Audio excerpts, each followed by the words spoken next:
लाखों हेक्टेयर जमीन पूरे देश में है।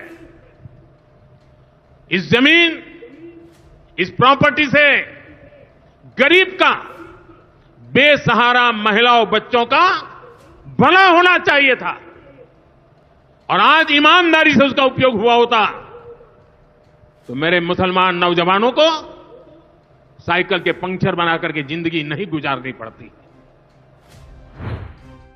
ये वो भ्रम है जिसका शिकार प्रधानमंत्री ही नहीं, भारत के बहुत सारे लोग हैं। उदाहरण देकर बात कहने या हंसी मजाक तक के लिए ठीक, लेकिन सच्चाई कुछ और है। प्रधानमंत्री मोदी का ये कहना कि वक्फ बोर्ड की संपत्तियों का सही उपयोग हुआ होता तो मुस्लिम युवाओं को पंचर नहीं लगाना पड़ता, राजनीतिक और रणनीतिक रूप से सही हो सकता है, लेकिन धरातल परिस्थितियां कुछ और ही हैं। पंचर ही नहीं, प्लम्बर, कारपेंटर, नाई से लेकर फलों के व्यापार तक में आज उनका लगभग एकाधिकार हो चुका है। हार्डवेयर, टिम्बर, कंस्ट्रक्शन, स्क्रैप जैसे सारे असंगठित क्षेत्रों में हिंदू आपको खोजे भी नहीं मिलेंगे। अधिकांश छोटे बड़े नगरों में और अब तो गांव में भी यही स्थिति है। सारे वो व्यापार जो उन्हें हिंदुओं के घरों में घुसने का अवसर देते हैं, सब कैश का काम है। कोई इनकम टैक्स नहीं, कोई जीएसटी नहीं। सड़क किनारे सरकारी जमीन कब्जा करके और चोरी की बिजली पर ये सारे काम होते हैं। बस लोकल थाने या किसी स्थानीय नेता को हफ्ता पहुंचाना होता है, जिसकी व्यवस्था ज़कात और हलाल के पैसों से हो ही जाती है। ये स्थिति चौतरफा है। कांग्रेस शासित प्रदेश में सरकारी संरक्षण में और भाजपा शासित राज्यों में बिना सरकारी संरक्षण के। ये स्थिति बहुत पहले से थी, लेकिन पिछले 10 वर्ष में नरेंद्र मोदी सरकार की योजनाओं ने इस संकट को जाने अनजाने और भी बढ़ा दिया है। संसद में दिए गए आंकड़े इसकी गवाही देते हैं। जनधन योजना में 42% लाभार्थी मुसलमान हैं। प्रधानमंत्री आवास योजना में घर पाने वाले 31% मुसलमान हैं। उज्ज्वला योजना में गैस का सिलेंडर पाने वाले 37% परिवार मुसलमान हैं। स्किल डेवलपमेंट की स्कीम का लाभ पाने वालों में 36% मुसलमान हैं और प्रधानमंत्री रोजगार योजना में पैसा लेने वालों में 70% मुसलमान हैं। ये स्थिति अधिकांश राज्यों की योजनाओं का भी है। ये सारी वो योजनाएं हैं जो प्रत्यक्ष या अप्रत्यक्ष रूप से हाथ के काम को बढ़ावा देती हैं। अब तक इनमें से अधिकांश काम हिंदुओं की अलग अलग जातियां पारंपरिक रूप से किया करती थी। भारत की सरकारी व्यवस्था ने उनको आरक्षण का झुंझुना पकड़ा दिया। कुछ हजार सरकारी नौकरियों का लालच दिखाकर करोड़ों हिंदुओं से हजारों वर्षों में अर्जित उनके पूर्वजों के कौशल और पारंपरिक व्यवसाय को छीन लिया गया।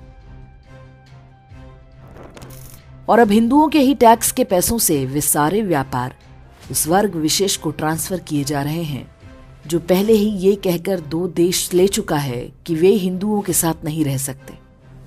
हमारे बाकी बचे देश को आबादी बढ़ाकर हड़पने की तैयारी में है। अभी तक हमने जो तथ्य बताए हैं उन्हें सुनकर घबराहट होती है। सरकार के प्रति मन में क्रोध आता है। ये स्वाभाविक भी है, लेकिन ऐसा करके हम वास्तव में अपने ही पैरों पर कुल्हाड़ी मारना आरंभ कर देते हैं।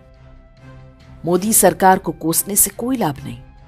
वो इस युद्ध में अपने पास उपलब्ध संवैधानिक विकल्पों के ही अनुरूप काम कर रही है। हमें उसकी नीतियों में कुछ गलतियां दिख सकती हैं, लेकिन नीयत में खोट है, ऐसा मानना उचित नहीं होगा। विशेष रूप से वक्फ में संशोधन के बाद एक समाज के रूप में हिंदू अभी समझ नहीं पाए कि मोदी सरकार ने ये जो काम किया है उसे ही 100 सुनार की और 1 लुहार की कहते हैं। मोदी सरकार अपना काम कर रही है, हम अपना करते हैं। जब वे कुछ अच्छा करें तो उसकी प्रशंसा कीजिए, जब कुछ गलत लगे तो उसकी कड़ी आलोचना कीजिए। साथ ही कुछ और छोटी छोटी बातें हैं जिनका ध्यान स्वयं भी रखिए और दूसरों को भी प्रेरित कीजिए।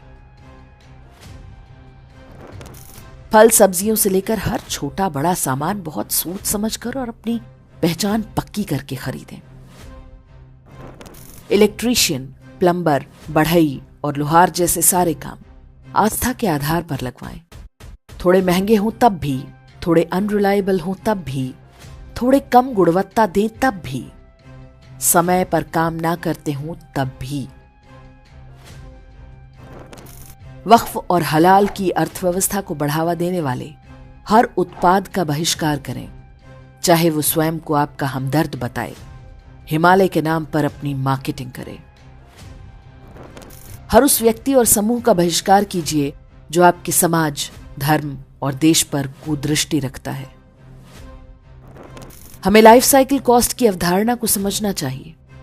ऊपर बताई हर वस्तु या सेवा की आज की कीमत नहीं, अपने पूरे जीवन और बच्चों के जीवन में सारे खर्चों से उसकी तुलना करें। भविष्य में आपके मकान का मूल्य गिरेगा या बढ़ेगा, आपकी बिजली महंगी या अनरिलायबल होगी या नहीं, आपके क्षेत्र में अच्छे डॉक्टर रहेंगे या पलायन कर जाएंगे, बच्चों को नौकरी व्यापार मिलेगा या नहीं, मिलेगी तो आय कितनी होगी।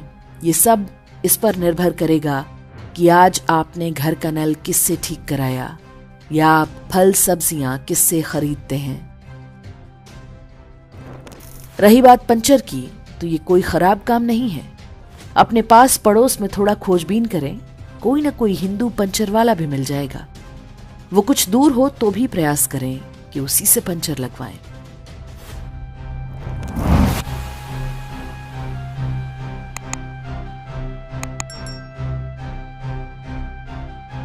इंडेक्स ऑनलाइन के वीडियो समाज को समर्पित हैं। आप इनको डाउनलोड करके जैसे चाहे वैसे प्रयोग कर सकते हैं। चाहे तो आप हमारे टेलीग्राम चैनल से जुड़ सकते हैं। वहां सारे नए पुराने वीडियो आपको मिल जाएंगे। हमारे सोशल मीडिया लिंक हर वीडियो के डिस्क्रिप्शन में होते हैं।